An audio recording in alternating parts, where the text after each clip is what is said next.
Selamat datang di channel Indah Kirana, channel tentang alur cerita anime Donghua. Yang suka dengan alur ceritanya, jangan lupa subscribe ya guys, biar gak ketinggalan alur cerita menarik selanjutnya. Tanpa banyak bicara lagi, mari dengarkan alur ceritanya. Semoga terhibur. Bab ke-263, sementara Xiaoyan bersiap bertarung dengan Lin Feng dan Lin Yu. Di sisi lain, rencana yang menargetkan Xiaoyan juga dilakukan secara diam-diam di utara kota hutan belantara kuno. Di luar istana megah, beberapa sosok perlahan mendekat dari jauh. Orang-orang ini adalah Modi dan teman-temannya. Melihat rumah besar yang semakin dekat, Modi dan teman-temannya tidak bisa menahan perasaan kaget di hati mereka. Ukuran istana ini mungkin menempati sepertiga dari seluruh bagian utara kota. Ketika Modi dan teman-temannya berada dalam jarak 1000 kaki dari Manor, mereka dapat dengan jelas melihat ada sebuah alun-alun besar di depan Manor. Saat ini, banyak orang telah berkumpul di alun-alun. Di tengah alun-alun, ada formasi yang sangat misterius. Setiap kali seseorang di antara kerumunan itu membayar cukup koin roh kepada pria angkuh, mereka akan masuk ke dalam formasi. Setelah beberapa saat, formasi akan berkedip dengan cahaya keemasan, dan orang yang memasuki formasi akan menghilang. Di sisi lain, Modi dan 3 orang lainnya tidak menganggapnya aneh sama sekali. Meskipun formasi teleportasi semacam ini jarang terjadi, dengan pengetahuan mereka, mereka sama sekali tidak penasaran. Tak lama kemudian, rombongan telah sampai di pintu masuk Manor. Ketika mereka melihat ke atas, mereka melihat 2 kata emas besar Mujuang terukir di plakat di atas pintu. Berhenti! Siapa kamu? Bisnis apa yang Anda miliki di Mujuang saya? Saat mereka tiba di pintu masuk, 2 penjaga bersenjata dengan dingin meneriaki mereka berempat dengan ekspresi mendominasi. Meskipun Modi dan yang lainnya cukup terkenal di kota hutan belantara kuno ini, dan banyak orang pernah melihat mereka sebelumnya, kedua penjaga di depan mereka belum pernah bertemu mereka sebelumnya. Mereka hanya mendengar nama mereka saja. Oleh karena itu, ketika 4 orang asing muncul di depan Mujuang, sebagai penjaga, mereka secara alami harus tetap menjalankan tugas mereka. Selain itu, biasanya semua orang yang datang mengunjungi gurumu akan memiliki ekspresi yang rendah hati. Namun, orang-orang ini memiliki ekspresi tenang. Hal ini membuat mereka semakin yakin bahwa orang-orang ini pastinya tidak ada di sini untuk mengunjungi gurumu. Haha, Modi, yang biasanya tidak bisa mentolerir omelan kedua penjaga, kali ini menunjukkan senyuman tipis dengan cara yang tidak biasa. Dia mengangkat kepalanya untuk melihat plakat di pintu dan berkata sambil tersenyum.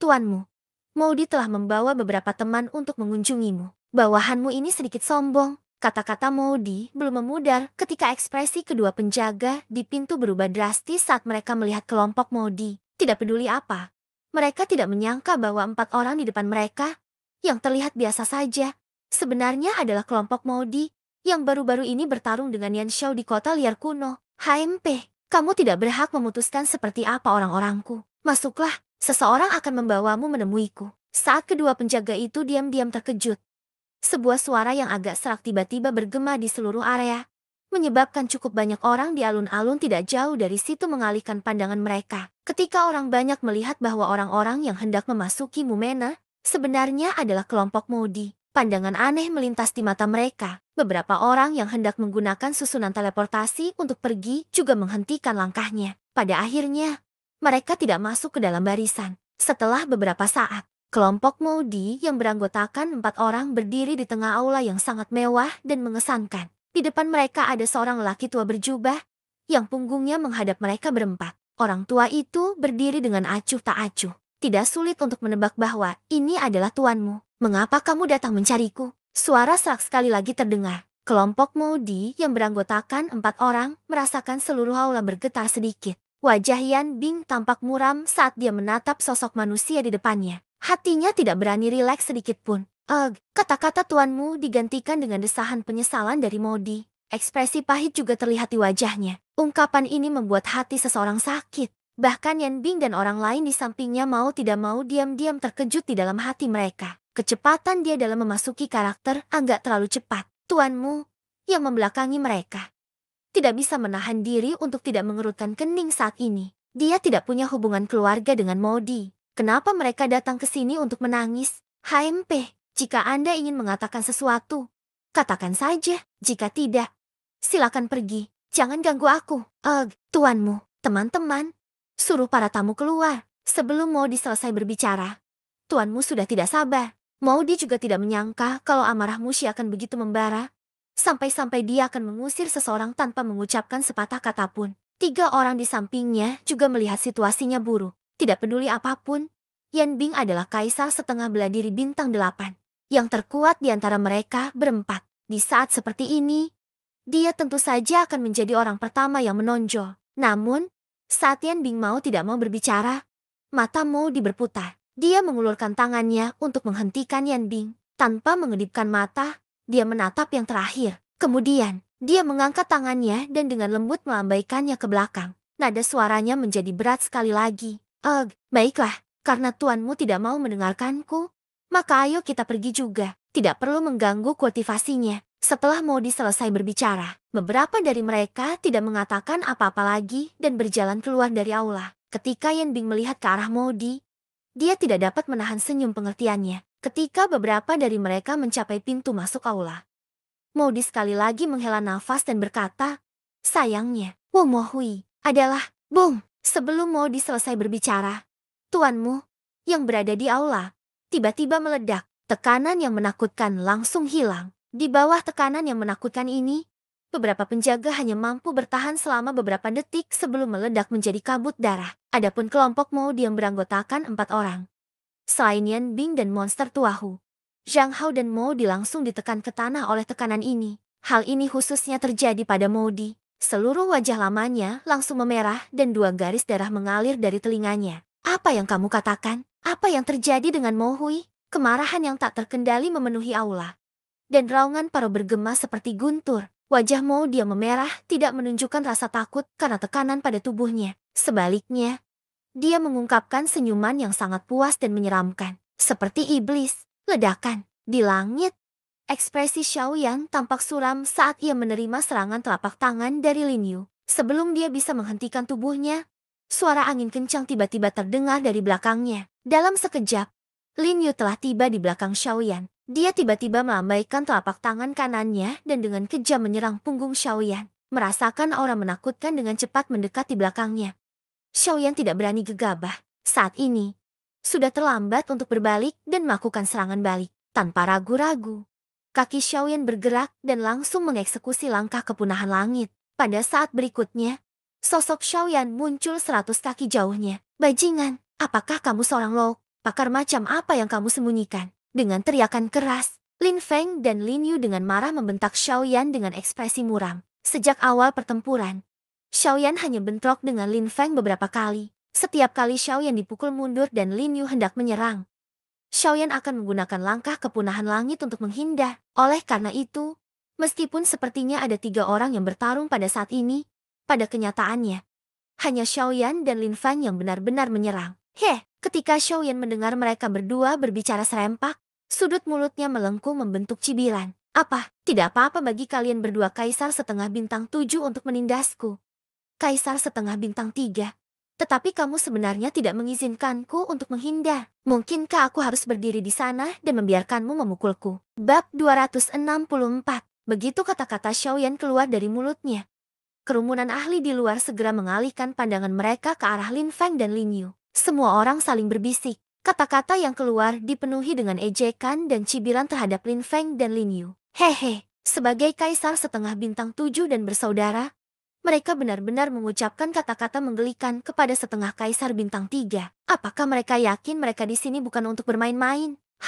Mereka bahkan tidak bisa menyentuh tubuh Yan Xiao dan mereka masih ingin merebut undangan kolam petir kekosongan miliknya. Bukankah mereka sedang melamun? Mendengar gelombang ejekan dan cibiran dari kerumunan di sekitarnya, wajah Lin Feng dan Lin Yu berganti-ganti antara hijau dan putih. Mereka tidak pernah membayangkan bahwa kecepatan Xiaoyan akan sangat menakutkan. Rencana awal mereka untuk menekannya dengan kekuatan sama sekali tidak berguna hari ini. Mereka selalu berpikir bahwa alasan mengapa Xiaoyan begitu kuat hanyalah karena penguasanya yang menakutkan. Do skill, selama dia tidak punya waktu untuk menggunakannya. Tidak peduli seberapa kuat do skillnya, pada akhirnya itu tidak akan berguna. Salah satu alasan penting mengapa mereka hanya tahu sedikit tentang kekuatan Xiaoyan adalah karena mereka baru tiba di kota kuno Wildlands 3 hari yang lalu. HMP, Yan Xiao yang baik sekali. Mulutnya sangat tajam. Karena itu yang terjadi, Kami berdua ingin melihat seberapa cepat kecepatanmu. Lin Feng dan Lin Yu berteriak dengan keras pada saat yang sama. Setelah itu, mereka berdua saling memandang dan tubuh mereka tiba-tiba bergetar. Gelombang yang memenuhi langit dan angin dingin yang menusuk segera menyapu seluruh area. Tatapan Xiaoyan sedikit mengeras saat melihat ini. Dia sedikit mengernyit dan bergumam dalam hatinya. Domain ya? Namun, pada saat ini, Lin Feng dan Lin Yu sekali lagi berteriak. Angin dingin yang dahsyat, air dingin yang ekstrim. Setelah dua tangisan itu, angin dingin yang menusuk menjadi lebih kencang saat ini. Dingin sekali hingga menusuk tulang seseorang. Ombak yang telah menyapu seluruh ruang kosong menyatu dengan angin dingin dan saling melengkapi. Dalam waktu singkat, seluruh ruang kosong telah tertutup es. Xiaoyan sedikit mengernyit saat dia merasakan tekanan kuat yang tiba-tiba melonjak di sekelilingnya. Domain yang sangat dingin menyebabkan ruang kosong menjadi sangat kental. Dalam domain ini, keseluruhan kekuatan Xiaoyan pasti akan ditekan. Domain gabungannya, tampaknya cukup bagus. Karena itu masalahnya. Aku hanya bisa menyerang dengan cepat dan menghabisimu terlebih dahulu. Tatapan Xiaoyan menatap Lin Feng di seberangnya. Niat membunuh yang sedingin es melintas jauh di dalam matanya. Pada saat ini, Guli dan yang lainnya di luar domain melihat bahwa Lin Feng dan Lin Yu benar-benar telah melepaskan domain tersebut. Dalam hati mereka, mereka tahu betapa kuatnya domain itu. Wajah Guli tanpa sadar mengungkapkan ekspresi khawatir. Begitu kecepatan Xiao akan terkena badai-badai seperti badai. Swoosh! Dengan dukungan domain, Lin Feng dan Lin Yu semakin yakin bahwa mereka akan mampu menghabisi Xiaoyan dalam 100 gerakan. Mengikuti suara derasnya angin, sosok Lin Feng tiba-tiba melintas. Dalam sekejap mata, dia sudah muncul di samping Xiaoyan. Telapak tangan kanannya tiba-tiba menghantam kepala Xiaoyan dengan keras. Mari kita lihat bagaimana Anda akan melarikan diri kali ini. Xiaoyan mencibir. Melarikan diri? Saya tidak pernah berpikir untuk melarikan diri. Ekspresi Lin Feng sedikit berubah. Sebelum dia bisa memahami apa yang dikatakan Xiaoyan, tubuh harimau yang terakhir tiba-tiba bergetar. Keturunan naga Phoenix di tubuhnya langsung diaktifkan. Dia menggunakan badan kaca Fajra sesuai keinginannya. Dia tidak mengelak atau menghindar. Sebaliknya, dia membalikan tangannya dan meninju. Ledakan oktan. Kekuatan pukulan ini sangat luar biasa. Kekuatan mengerikan mengalir deras pada saat ini. Kekuatan pukulan ini benar-benar telah membayangi keterampilan Do kelas Tian dan mendekati keterampilan Do kelas manusia. Bang! Tinju dan telapak tangan bertabrakan. Tubuh raksasa emas tempat Xiaoyan berubah tiba-tiba bergetar. Kekuatan besar yang menakutkan terpancar. Tubuh Lin Feng bergetar sedikit.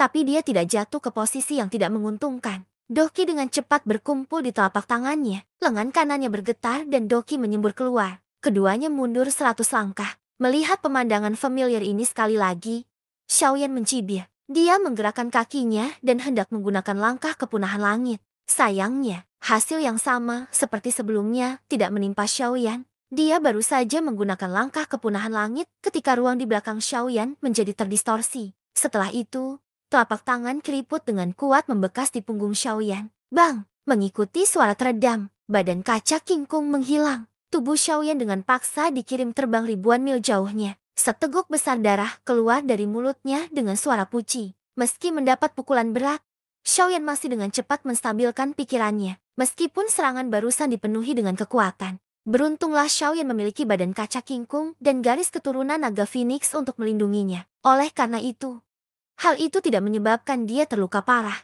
Namun, tubuh Xiaoyan baru saja stabil ketika tubuh Lin Feng mendatanginya. Wajah Lin Feng tersenyum dingin. Telapak tangannya sekali lagi menabrak Xiaoyan. Ekspresi Xiaoyan berubah. Dia tidak berani ragu lagi. Sebuah pemikiran melintas di benaknya dan api surgawi di tubuhnya langsung tersapu. Domain api. Aktifkan. Saat api surgawi menyapu, ekspresi Lin Feng yang menyerang Xiaoyan langsung berubah. Tubuhnya yang sedang melaju ke depan dengan paksa berhenti di udara. Setelah itu, kaki kanannya tiba-tiba menginjak udara. Tubuhnya tidak bergerak maju, melainkan bergerak mundur dengan cepat sejauh 1000 mil. Bajingan, pantas saja aku merasa aura bocah ini tidak beres hari itu. Ternyata dia memiliki api surgawi yang melindunginya. Namun, dari kelihatannya, itu seharusnya hanya api benih. Lin Feng dan Lin Yu menatap api surgawi yang tersapu dengan ekspresi serius. Meskipun itu hanya api benih, itu masih merupakan keberadaan yang sangat menakutkan bagi mereka. Kedua bersaudara itu saling memandang dan mengangguk dengan lembut. Tatapan mereka sekali lagi beralih ke Xiaoyan. Tiba-tiba, pandangan kejam muncul di mata mereka. Angin es, Wan Li. Saat raungan keras terdengar, Lin Feng dan Lin Yu mengangkat telapak tangan mereka di depan dada secara bersamaan. Ujung jari mereka saling bersentuhan dengan ringan dan banyak segel rumit dengan cepat terbentuk. Pada saat yang sama, domain penggabungan yang dibentuk oleh penggabungan domain mereka tiba-tiba berpindah pada saat ini. Di atas es, angin dingin menyapu dan membentuk tornado besar yang tak terlihat. Ini dengan paksa memblokir api surgawi yang terus menyebar. Namun, melihat ekspresi sedikit tegang di wajah Lin Feng, sepertinya dia telah menghabiskan banyak upaya untuk memblokir domain api Xiaoyan. Saat Xiaoyan mencibir, Lin Yu, yang berada di sisi lain, tiba-tiba berteriak keras. Dengan lambaian lengan bajunya yang besar, es langsung mencair dan kembali berubah menjadi gelombang yang bergejolak. Bersama dengan angin dingin yang menggigit, itu benar-benar menekan api surgawi Xiaoyan dalam waktu singkat. Setelah melakukan semua ini, Lin Feng dan Lin Yu tidak berhenti sama sekali. Tangan mereka bergerak secara bersamaan dan domain angin dengan cepat menyerang Xiaoyan. Domain air mengikuti dari belakang. Ekspresi Xiaoyan serius. Kedua domain telah mengelilinginya sepenuhnya. Sudah mustahil baginya untuk mengelak. Pada saat ini, bahkan langkah kepunahan langit tidak akan ada gunanya. Sial. Kedua orang ini benar-benar aneh. Tidak apa-apa jika mereka terlihat persis sama. Tapi mengapa domain mereka begitu menakutkan? Mereka bahkan bisa bergabung. Domain apiku tidak cocok untuk mereka. Ini benar-benar sama seperti Xiaoyan dengan marah mengutuk Lin Feng dan Lin Yu di dalam hatinya. Kedua domain telah tiba di depan Xiaoyan. Domain angin benar-benar mengelilingi Xiaoyan. Meski ia menginginkannya, angin pada awalnya adalah benda yang tidak terlihat. Bagaimana bisa begitu mudah untuk menerobosnya? Mustahil untuk menerobosnya dengan kekuatan kasar biasa. Selain itu, ini adalah domain kaisar bela diri setengah bintang 7. Saat kedua domain semakin dekat dan dekat, wajah Xiaoyan tanpa sadar menunjukkan ekspresi heran. Air di bawah kakinya telah berubah menjadi es sekali lagi. Mereka jelas bersiap untuk membekukan Xiaoyan. Bersambung ke bab selanjutnya.